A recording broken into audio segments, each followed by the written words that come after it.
In this lesson video, we'll continue discussing the header and footer. Now, we will focus on the various types of content that we can include inside the header or footer. Then after that, we will discuss how to resize the header or footer area. I am using the same file as the previous one. If you activate the page layout view mode and click on the header area, the header and footer contextual menu will open. For a start, let's add some content using this fourth preset. In Excel, there are many types of content that we can use in headers or footers. At a glance, we can see all of them from the icons above. Even though it looks a lot, we can actually categorize these contents into three types. The first is custom text, the second is dynamic variables, and the third is pictures or images. Let's discuss each of them one by one. The first is the custom text. To use a custom text, just click on one of the header or footer areas and then type something. Just for example, I am deleting the word confidential and then replace it with a new text by Widi Mutakin. You may use other text if you want. To adjust the formatting, you can select the text first, then use this pop-up menu that appears, or by opening the home menu and using the parameters up here as usual. For example, I want to change only the text by from bold to regular. Select the text first, then click the bold button to disable it. You can also adjust colors, etc. via this pop-up menu. So, that is the first type of header content, namely custom text. The second content type is the variable type. What variable means is dynamic data that can change depending on the worksheet condition when it is printed. Variable content can save us time because instead of editing it or updating it manually, Excel will do this for us automatically. The type of content that falls into the variable category is from this icon to this icon. This is for printing the page numbers. This is for the total pages. This is the date. This is the time. This will print the file address. This is for printing the file name. And this is for printing the name of the worksheet. Okay. To use them, for example, I want to add a worksheet name after this text but separated by a dash or minus symbol. Just click here, type space, minus, and then space. Now, of course, these spaces and minus symbols are not the variable. They are just custom texts. We use them to separate the text so they will be easier to read. To place the sheet name variable, just click on this icon. And here is the variable code. The characteristic of the header or footer variable code is that it begins with an ampersand symbol, then followed by a pair of brackets.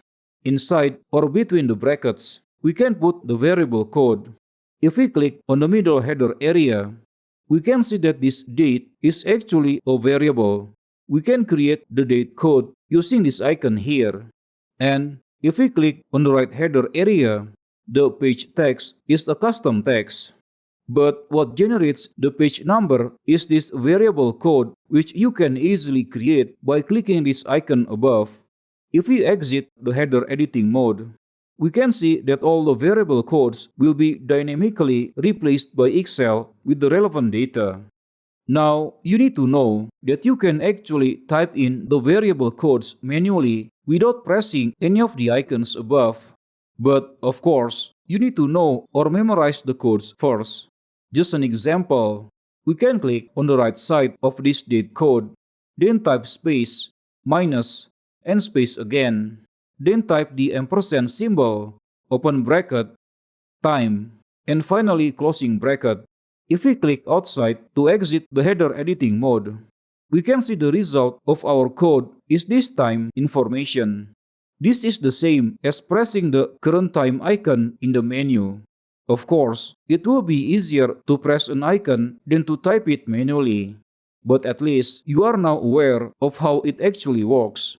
Now, what if we want to adjust the text formatting of these variable codes? Can we do that? Yes, we can. First, we need to select the variable code. For example, this time code. Select the text from the ampersand symbol until the closing bracket. But what you really need to select is at least the ampersand symbol. So, even if we select like this, the formatting will still work. You can ignore the rest of the text. Then, you can change the formatting. For example, we can change the color to red. If we click away to exit, we can see that the time variable is now colored in red. The last type of content is the picture. For this type of content, there are two icons that we can use. This one is for importing the image, and this one is for further adjusting existing images. For example, we want to remove all the text on the left side and replace them with an image. I've prepared an image of the Expose Academy logo for this example. So, click on this left header area, then delete all the content. Then click on this picture icon. Excel provides three options for importing images. This one is for opening a file explorer and selecting an image file that is available locally on our computer. This is to find the image online using the Bing search engine. And this is to browse our files in the cloud. For now, we use this option because the file is already available locally. I select this logo image, then click Insert. To see the image, you need to click outside the header area, and this is the result. The image looks too big, so we need to adjust the scale or size parameter, at least until it doesn't overlap with the content that we want to print. To adjust the image, first, click the header area that contains the image. Click on the code, then, in the header and footer menu, click on the Format Picture icon. In the Size tab, you can change the size manually by inputting the width and height values here. Or, you can use the percentage values here. If I lower the percentage value for the height, we can see that the width value is automatically reduced also. This is because the Log Aspect Ratio option is active. With this option, the ratio of the width and height of your image will be preserved, so the image will not be squashed or stretched. For now, I am using a value of 40%. Click OK, then click outside to see the preview. The image already becomes smaller, but it still slightly touches the table below. You can go back and resize the image again. But suppose you already like the size of the picture and you don't want it to become smaller. We can adjust the height of the header area instead to accommodate this logo image.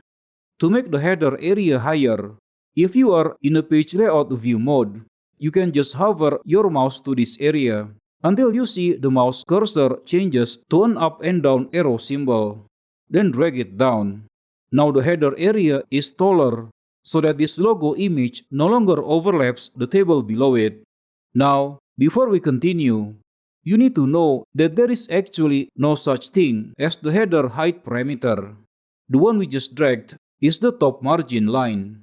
The height of the header area is the result of reducing the top margin value with the header margin value. The top margin is the distance from the top edge of the paper to the edge of the content that we want to print. Meanwhile, the header margin is the distance from the top edge of the paper to the header content. To see this more clearly, you can open the Page Setup window, then open the Margins tab. What we changed earlier here is this top margin value, whereas the distance from here to here is determined by the value of the header margin. If I set the value of the header margin to be bigger than the top margin, then click OK. As you can see, all header content will go down, overlapping with the table content. If you want to adjust these margins more visually, we can use the Print Preview screen again. You can press Ctrl P, or if you are currently in a Page Setup window, you can just press this Print Preview button here. Then click the Show Margins toggle button. We have discussed this briefly, but previously we didn't have any content in the header area. So this line is for adjusting the top margin, and this line is for setting the header margin. In general, you want the header margin to always be above the top margin. Otherwise, the header content will be cut off by the main content. So that is how you set the header area. For the footer area, the concept is basically the same. So I believe you can try that yourself.